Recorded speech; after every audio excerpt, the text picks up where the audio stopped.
Welcome back to another episode of the Untamed Life. This is Christine Jewell, and today I am here with you to celebrate. I invite you into an episode of celebration. We're going to talk about abundance and outpouring and overflow and all the things that are, delicious and good about living in alignment. But really, the reason why we are here today, and I'm recording this podcast and you're on the receiving end, is that I got out of my own way. And that's really what we're here to celebrate today. We are here to celebrate getting out of our own way. 1 year later, we are looking at 52 consecutive weeks without a break of recording and releasing a beautiful message to the world via this podcast. I am so overtaken with joy. And I got to be honest with you guys, I'm just going to lay this right out there. I would not consider myself a consistent person at all. In fact, most of my life, most of the time still, I resist anything that kind of makes me feel like I'm being forced into I have to do this, right? Oh my gosh, I've been terrified of commitment in my past because I thought, oh, if I commit to that, then I'm going to be stuck there and I'm going to have to show up every week and I'm going to be doing the thing. And what if I don't want to do it? And so I'm someone who, really loves freedom, loves flexibility, loves to be able to change my mind, change directions. And and so I would not say that in the past and even now I would not really say I'm a terribly consistent person who is all about commitment, but something has shifted.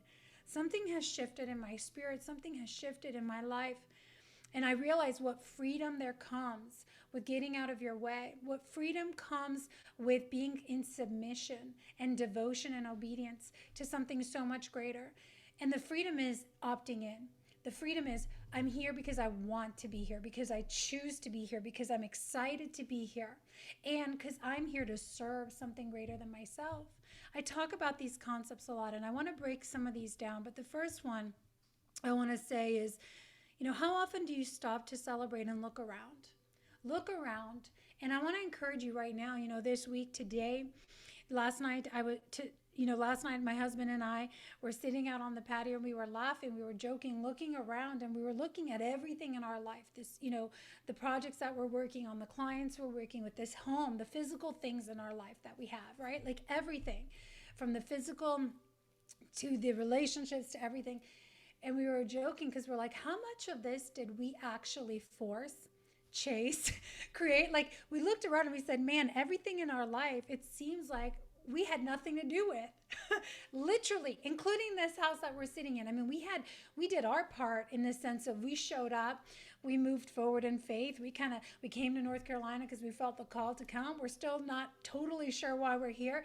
But we weren't forcing our relationship. We came together. We were brought together. Once we were together, we weren't like, oh my gosh, where are we going? Where's this relationship headed? I need to know. We just kind of moved with it and just kept showing up to the relationship, right? We had desires in our heart. We shared them. But we really weren't like, okay, we have to make this happen by this deadline. We did not set smart goals. In fact, we did the opposite with every single thing that's in our life. We did not set goals for any of this. And yet here we are.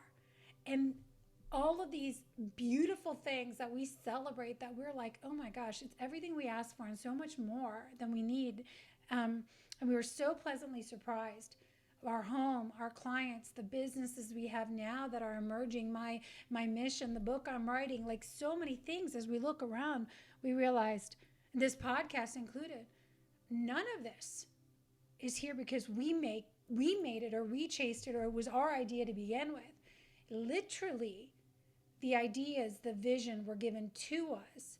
The steps were given to us. The things, the resources showed up for us at the right time, down to even like the financing for this home, which is a non-traditional type of situation that we had never even heard about, because we're both self-employed, we're entrepreneurs, and I'm from Canada. So, I mean, there's a lot of logistical things that would have said, this is going to be hard. You're going to have to try and figure this out. You're going to have to, it's going to take longer than you expect. It's going to require more work. And as we look around and we say, God, everything that's great in our life, starting with our relationships, none of it is here because we went out to get it. None of it is here because we actually set a goal that was smart, measurable, actionable, timely, realistic. And I'm not saying there's anything wrong with goals, but what's beautiful is we're living in a time and space where we look around and we go, wow, everything in our world right now, almost everything in our world, literally including our stuff, is here not by our own doing, but it kind of came to us. And we just said yes. And we rolled with it. And we did our part. And we just kept being intentional. And so I want to, invite you to maybe today, maybe with your spouse, maybe by yourself, with a journal, just sitting on your patio, just make a list of the things in your life that you are so grateful. Like you are like, God, this is good. This is good stuff. Like this is amazing. Because we all have those things in our life. It could be anything. And just ask, like, how did it enter into your life? Did you make it happen? Did you force it? Did you grind and hustle to get it? Did you have to chase it? I don't know. Maybe you did. But I think you'll be surprised. So I ask my clients this question a lot. That last amazing opportunity, that last deal that just came into your world. Last week we had this floodgates open up financially and opportunity that wasn't there 7 days before. And it wasn't stuff that, was even on our radar. So as you look around and you say this last move, this last opportunity, this last job that came through, this last relationship, like, where did they come from? What was the source? Was it me? Was I the source? Or was I just here, open and available? And I said yes. And now I'm just enjoying it. And it's so funny because we get caught up in this idea that we have to go out, we have to make everything happen. We receive something that's given to us like an amazing opportunity, and then we're like, okay, I need to go make more opportunities. And, that is definitely one way, and it's very taught in the world. But I really believe that as we begin to position ourselves to just be open, being open, that our eyes are open, that our ears are open, that our hearts are open, they're not hardened. Our hearts are actually open. And we're relaxed to receive opportunities when they show up, and we're positioned to say yes. Man, that's when we begin to live in a beautiful state of flow, of a natural timing, a natural order. And, I heard something the other day that I think it was Steve Furtick that said, a lot of people are praying for things they haven't even built the infrastructure for. A lot of people are chasing financial goals, relationship goals, positions that they haven't built the infrastructure for in their character. I believe it's in your character first, then it's in the systems, the standards that you have in your life. So is your character ready? Does it have the infrastructure to hold the space for the amazing relationship you desire? Do the standards, the boundaries, the daily habits you have, do they provide the infrastructure to hold the capacity, right? To hold the capacity, to have the capacity for the abundance, a level of abundance that you are wishing and hoping or praying for that would flow through your life. Because I can be honest and say to you, know what?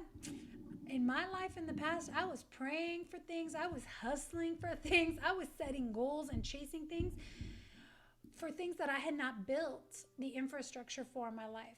And there are some goals that I look at my journals now and I'm like, I had the same thing written down, year after year after year. But I never did the work to build the scaffolding and the structure to receive it. And I believe that the first order of business is to begin to get out of the way, right? To begin to get out of the way and listen, to begin to notice everything around us that came into our life that was amazing, that is amazing, right? Our children, right? Did you schedule them? Did you go chase them? Maybe. But I don't know. For me, they were, unplanned, unexpected, beautiful gifts. Every vision I've received, started as a dream that was planted in me. I wasn't the source of it. It was planted in me as seed.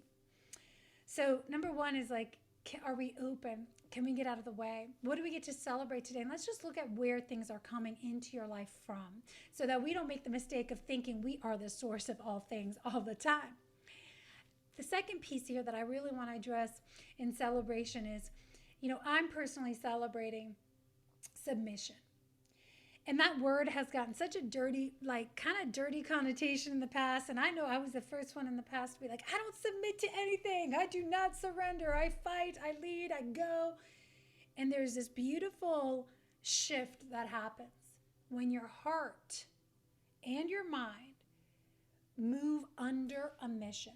To submit means to go under, under mission. A mission is like an umbrella, a covering, a protection, right? There's something over you. There's something over your business. There's something over your family. There's something over your relationship. There is like this massive, maybe it's like a covering, an umbrella, a greater mission that is hovering over you, and you are underneath it. And it carries you forward, and it protects you as you move forward, and it leads you and guides you as you move forward. So for me, the mission was placed in my heart, to get this message out, to break free of the ways of the world, to become warriors of the heart, to begin to live by the supernatural laws and the heavenly laws that we are created to live under, instead of these worldly ones that keep us contracted. This message, this mission to work with men and women on restoring their relationships, it got placed in my heart, and I just got underneath it. And I said, all right, I submit. I never thought I was going to work with couples. I never thought I was going to, help people build thriving relationships and connect to their God-given missions. But that's where I was called. And so that's where I go, right? So the mission is, you're going to get this message out. You're going to be a spokesperson. You're going to be a voice. And I said, okay, all right. There's the mission, there's a message, and I'm calling you. And this is a message that must be spoken, that we have to break free from the ways of the world. We have to adopt the heavenly principles, that we have to break free from the lies and the programming that pit us against each other as masculine and feminine, that leave us in these wounded, broken relationships, thinking that we don't need each other, trying to force each other to do things, or defining our worth by each other, and instead get together, rising together, masculine and feminine, as one sacred union, here to co-create with God, powerfully multiply, flourish in all things. Something miraculous happens when we come back to that original design, women in our feminine essence, in all of our God-given feminine beauty, right? Our insight, our intuition, our wisdom, our softness, our nurturing energy. Men in your masculine strength and structure, the protector, the provider, the one who goes and protects life, cherishes the feminine so that you can protect life, so that she can nurture life. And it doesn't matter if it's our physical homes. It starts in our homes and our children. But it also works this way in business. It also works this way in every other thing that we touch. And so this message was placed on my heart. And so I just moved under the mission. And the second piece is to move in obedience, right? To choose obedience to the Spirit, to the voice deep in the well of your heart and your spirit, instead of the voice of the world, to obey. Because the reality is we're always choosing to obey the noise of confusion, the noise of doubt, the noise of, defending and attacking and victimhood, and the noise of the collective world that tells us we don't need each other, or, gives us false ideas. Or we choose to obey a voice that moves us into that which is life-giving, right? And so obedience, and submission, they go hand in hand. But when I choose to obey the voice of the Spirit, there is such freedom in that. There's such freedom, because I can walk in alignment. I can walk in the right path. It feels like there is a path that's cleared up before me. It doesn't mean it's not terrifying. It doesn't mean sometimes I don't know the next step. I often don't know the next step. I just know the one. I know the one in front of me. But there is this freedom and this lightness and this opening up that happens when you choose to move in obedience that is indescribable.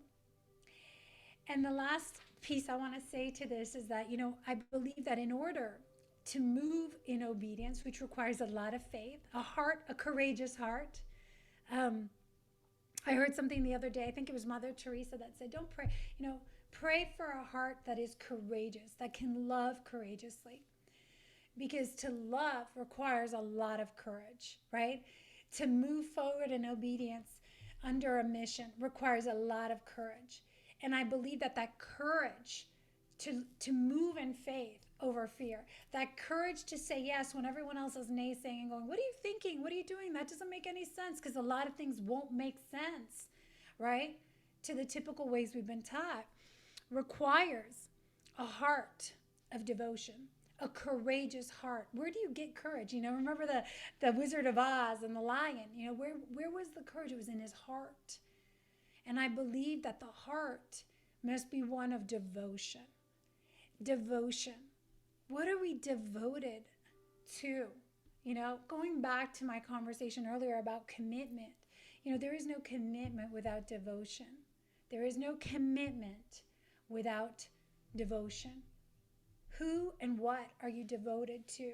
When you give your heart to someone, to something, there is a devotion there that can't be broken.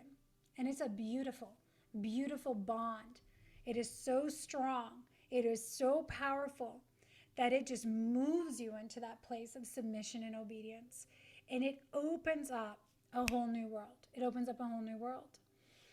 And I just want to say that this is one of the things as I coach so many couples and I coach women and men, we have been missing a heart of devotion. A heart that says, I'm all in. A heart that says, I'm all yours. A heart that says, you have all of me. And I am here for all of you. We live in a world that says, well, you get part of me, but not all of me. I'll give you this much, and we ration pieces of ourselves to each other. We ration pieces of our gifts. We ration and we measure and we transact and we barter. But we don't pour all of ourselves, truly our hearts wide open. And everybody wants intimacy, but no one wants to get naked.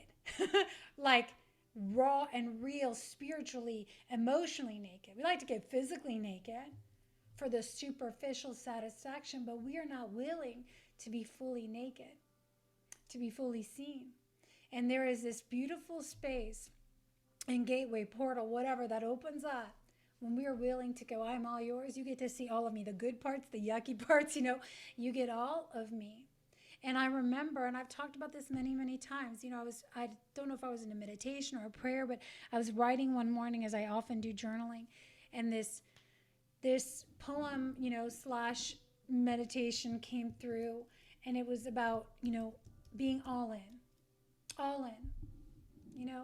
and at the time it was another layer of a man's heart, felt like it had been revealed to me. But really it was a call. God was calling me to be all in on what he had been calling me to do, all in, on this mission, all in on the message. Are you all in? I want all of you, not part of you. And I want to read that poem, love letter, to you right now, because it was so powerful for me. And it was definitely a tipping point where I decided to lay down my old business plans, my old messaging, all the stuff that, they teach you in the marketing classes and all of that stuff on your messaging and your target audience. And you need to have this and your messaging to sound this way. And I just said, you know what? That just doesn't resonate anymore. Because I believe that communication is not just the words, but there's a resonance to the message. Somebody can tell you what to say.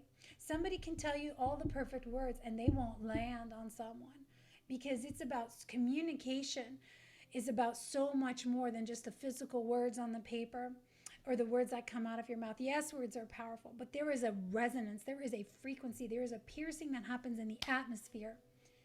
And that's why I believe Jesus spoke in parables. And that's why I use a lot of analogies, that sometimes we tell stories. We learn through stories. We learn through things that are not always direct, but the communication, the piercing, the stirring happens anyway.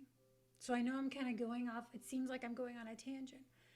But the point is that we can choose to do things the traditional ways, chasing them, our own agenda, the ways we've been taught to do business, to do marketing, to do sales, to do relationships. But I'm really inviting you that there's a whole other way to do life, to do relationships, to do business, that when you get in alignment with it, that when you get underneath it, you submit to it, and you decide to be all in, a heart of devotion, and then you decide to walk in obedience, you'll be sitting here a year later, whether it's a podcast or a book or clients or the love of your life, and you'll be looking around going, where on earth did all of this come from?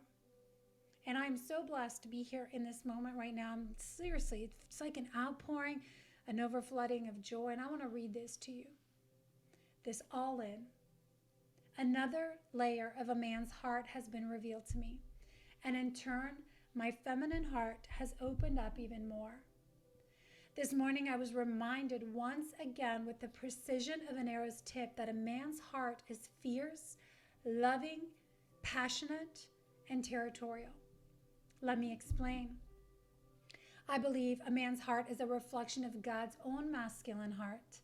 And lately, the divine masculine heart has been pursuing me, teaching me more about love, about being a woman, fully blooming alongside her king, and what it means to cultivate deeper intimacy and connection with him. His words were coming through me loud and clear, resonating through my bones and fibers. I want to lead you. I want to show up for you. I want to come through for you. I desire to support you, to provide for you. I desire to be the rock. And most importantly, I want you to trust me. Men, can you relate? How many men say to me, Christine, I just want her to trust me? He goes on, I am the fortress to your garden. I am the shelter to your storms. I am the direction in the midst of chaos, the structure that allows you to flow like the banks of a river. I hold you firmly when you roar wildly or you move gracefully. I am the lover. I am the leader. I am the protector you have been seeking, and I want all of you. Not part of you, not some of you, not some of the time. I want your devotion. I want your presence. I want intimacy with you. I want to share my kingdom and the wildest adventures with you. I want to experience all of your presence just as you crave to experience all of mine. I will love you fiercely. I will provide for you consistently, and I will cherish you as the crown of creation that you are. But I will not share you. I certainly will not share you with other gods, other idols, just as your husband does not want to share you with other men. Yes, there is something wild, fierce, and territorial about God's heart and a man's heart. And as a woman, I could say that it is refreshing and incredibly attractive. Because as a woman, I too want you to want all of me. Not part of me. I want to be pursued. I want you to show up for me. Not some of the time, but to know that I can count on you in the brightest moments and the darkest of nights. I want to know that I can rest in the shelter of your arms without judgment, that you accept me as I am, that you see me, hear me, feel me. A man's heart is a reflection of God's masculine heart, and he is territorial.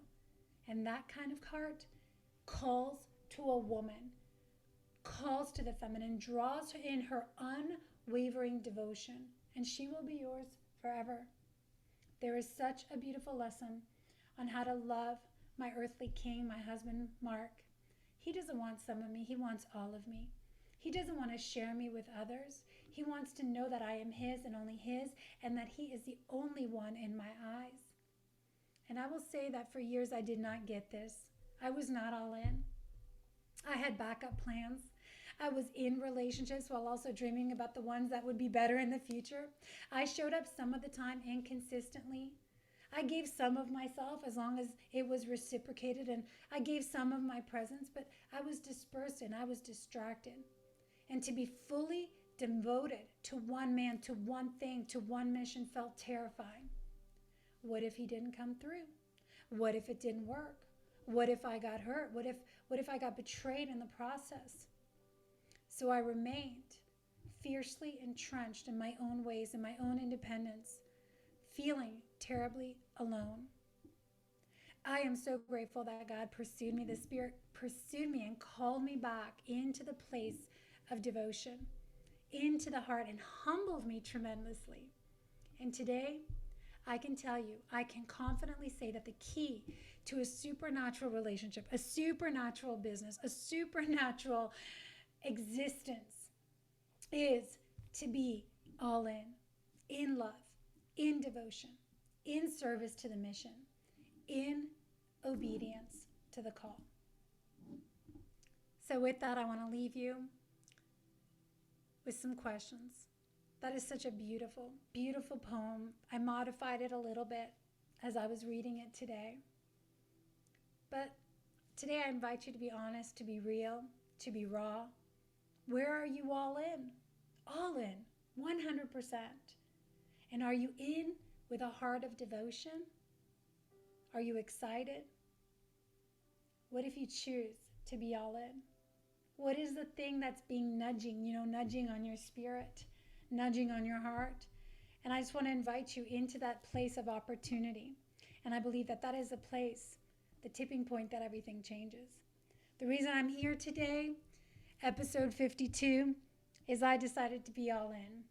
I decided to be all in on the mission. I decided to be all in and just follow the lead where I was being taken. And I have no doubt that we'll be here in another 52 weeks. The reason I'm able to press forward with writing this book is being all in. The reason I have the most amazing relationship today, celebrating, a couple years of marriage and, just wow, what has happened in the 3 years that we've been together is because I just chose to be all in. And it really is that simple. So, dear warriors, thank you. Thank you for being here today. Thank you for listening. Thank you for celebrating with me. And I would love to hear from you guys. If you haven't done so already, make sure that you head on over to Connect with Christine Jewell. You can hop on our email list there. You can take the free training, How to Build an Extraordinary Relationship. There are multiple ways you can connect with me, but that's the fastest, easiest place. And if you haven't done so already, please take a minute to leave a 5-star review and share this episode with a friend. This is the message that's on my heart. I'm not here to do it alone, I'm here to do it with you. I'm here to co-create, to collaborate, and celebrate together. Keep pressing on, keep passing on the good news. So thank you again for being here.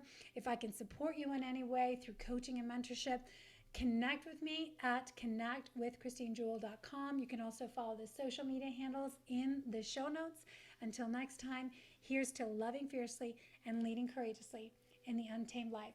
Remember, celebration is the key to opening up the floodgates. Bye for now.